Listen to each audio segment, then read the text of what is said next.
voluntary. Yung ilan na yung may validation, segregation, transfer, distribution.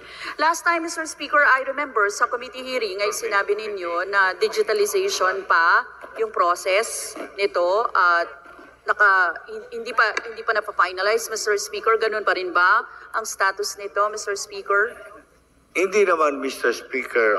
For documentation and validation, there is a number of 188,129.3.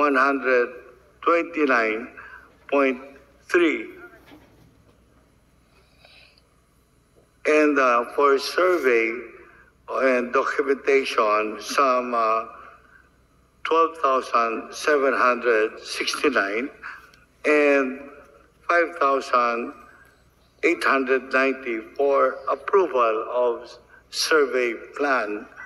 And with approved survey plan, there's some 73 hectares. So that is on the way under the leadership of Secretary Mr. Speaker, yung binabasa niyo po ay maaari po bang makakuha ng kopya na yan? Kasi kung yan yung status ng validation, segregation, transfer, at distribution, Mr. Speaker, may I have the copy of that, Mr. Speaker? Yes, Mr. Speaker. Thank you, Mr. Speaker. Ngayon yung magpunta po tayo dun sa status ng mga particular na mga lugar under EO 75. Sa halimbawa po, sa Central Mindanao University, nagkaroon na pa ng validation ang DAR dito. Ilan po ang coverable lands sa more than 3,000 hectares, Mr. Speaker? Mr. Speaker, it's dynamically ongoing. Some 282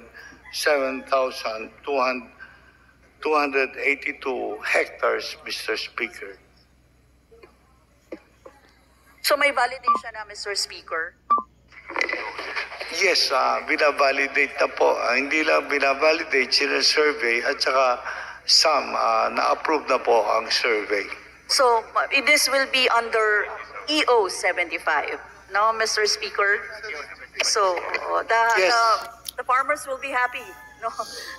Kapag malaman nila na merong nagaganap na validation at malaman kung ilan ang coverable lands dito.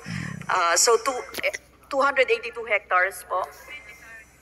Tama ba, Mr. Speaker? Tama, Mr. Speaker. Under the Central Mindanao University. Tama po, Mr. Speaker. What about the University of Southern Mindanao, Mr. Speaker?